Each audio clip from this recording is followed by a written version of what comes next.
ഷിരൂരിൽ അർജുന് വേണ്ടിയുള്ള തിരച്ചിലിന്റെ മൂന്നാം ഘട്ടത്തിന്റെ മൂന്നാം ദിവസമാണ് ഇന്ന് നടക്കുന്നത്. മിനിയാന്നായിരുന്നു ഡ്രഡ്ജിംഗ് മെഷീൻ കൊണ്ടുവന്ന് തിരച്ചിലിന് ആരംഭം കുറിച്ചത്. ഡ്രഡ്ജിംഗ് മെഷീൻ കൊണ്ടുവന്ന് തിരച്ചിൽ നടത്തിയതിന് ശേഷം ഒരുപാട് വാഹനങ്ങളുടെ പാർട്സുകളാണ് കിട്ടിക്കൊണ്ടിരിക്കുന്നത്. ഗംഗാവാലിപ്പുഴയിൽ ഇപ്പോൾ തിരച്ചിൽ നടത്താനുള്ള അനുകൂലമായ സാഹചര്യമാണ് ഉള്ളത്. ചില സമയത്ത് അവിടെ മഴ പെയ്യുന്നുണ്ട് എങ്കിലും അത് ഒരിക്കലും തന്നെ ആ തിരച്ചിലിനെ പ്രതികൂലമായി ബാധിക്കുന്നില്ല എന്നതാണ് സത്യം. ഇതുവരെയുള്ള തിരച്ചിലിൽ അർജുൻ്റെ വണ്ടിയുമായി ബന്ധപ്പെട്ട് അർജുൻ്റെ വണ്ടിയിലുണ്ടായിരുന്ന വെള്ളം സ്റ്റോർ ചെയ്യാൻ വെക്കുന്ന ബേസ്മെൻറ്റ് കണ്ടെത്തിയിരുന്നു.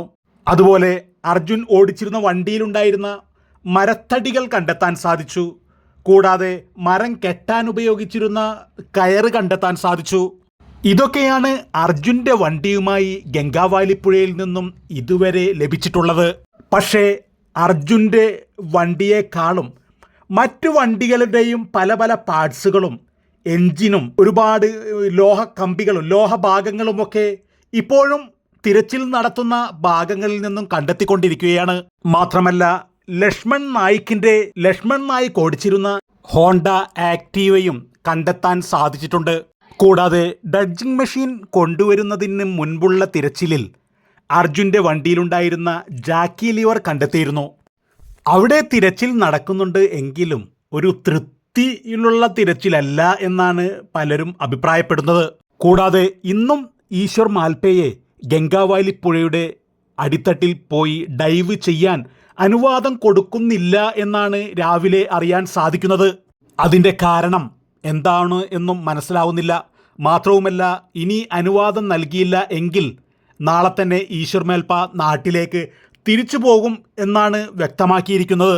ഗംഗാവാലിപ്പുഴയിൽ ഈശ്വർ മാൽപേയെ ഡൈവ് ചെയ്യാൻ അനുവാദം നൽകാത്തതിൽ ദുരൂഹതയുള്ളതായി തോന്നുന്നു. കാരണം ഇനിയും പല പല വാഹനങ്ങളും അതിൻ്റെ ഗംഗാവാലിപ്പുഴയുടെ അടിത്തട്ടിൽ ഉണ്ടാകാൻ സാധ്യതയുണ്ട് എന്നാണ് ഇതിൽ നിന്നുമൊക്കെ മനസ്സിലാക്കാൻ സാധിക്കുന്നത്. മാത്രവുമല്ല, മനാഫ് പറയുന്നത് അർജുൻ ഓടിച്ചിരുന്ന വണ്ടിയുടെ ഓണറാണ് മനാഫ്. അതുപോലെ ഒരുപാട് വാഹനങ്ങൾ ഈ ഗംഗാവാലിപ്പുഴയ്ക്കുള്ളിൽ കിടക്കുന്നുണ്ട്.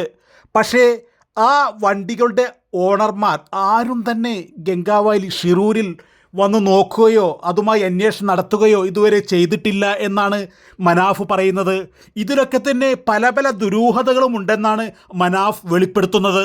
ഷിരൂരിൽ അപകടം നടന്ന് 2 ദിവസം മുതൽ മനാഫ് അവിടെ തന്നെയുണ്ട്. അർജുന് വേണ്ടിയുള്ള തിരച്ചിൽ നടത്തുന്നതിന് വേണ്ടി ഒരുപാട് പ്രവർത്തനങ്ങളാണ് മനാഫിൻ്റെ രീതിയിൽ ചെയ്തു വന്നിരുന്നത്.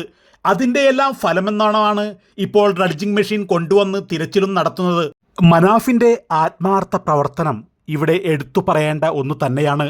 കൂടാതെ അതിനേക്കാൾ ഉപരി ഈശ്വർ മാൽപയുടെ ആത്മാർത്ഥത, സ്വന്തം കുടുംബത്തിലെ ഒരു അംഗമായിരുന്നു അർജുൻ എന്ന പോലെയാണ് ഈശ്വർ മാൽപയുടെ ആത്മാർത്ഥത അവിടെ കാണാൻ സാധിക്കുന്നത്. ഒരു പൈസ പോലും ശമ്പളം വാങ്ങാതെയാണ് ഈശ്വർ മാൽപേ അവിടെ ഡൈവ് ചെയ്തുകൊണ്ട് അർജുന് വേണ്ടി തിരച്ചിൽ തുടർന്നുകൊണ്ടിരിക്കുന്നത്. അർജുൻ്റെ കുടുംബത്തിന് കൊടുത്ത ആ വാക്ക് പാലിക്കുന്നതിൻ്റെ വേണ്ടിയാണ് അർജുൻ്റെ സ്കെൽട്ടനെങ്കിലും എടുത്തുകൊണ്ട് അർജുൻ്റെ കുടുംബത്തിന് അത് കൊടുക്കണം എന്നുള്ള ആ ഒരു ആത്മാർത്ഥതയോടുകൂടി തന്നെയാണ് ഈശ്വർ മാൽപേ പ്രവർത്തിച്ചു കൊണ്ടിരിക്കുന്നത്. പക്ഷേ അപ്പോഴും ഭരണകൂടം ഈശ്വർ മാൽപേയെ അവിടെ അന്വേഷണം നടത്താൻ അഥവാ ഡൈവ് ചെയ്യാൻ അനുവാദം നൽകുന്നില്ല എന്നുള്ള ഒരു ദുഃഖകരമായ അവസ്ഥയാണ് ഇപ്പോൾ കേൾക്കുന്നത്.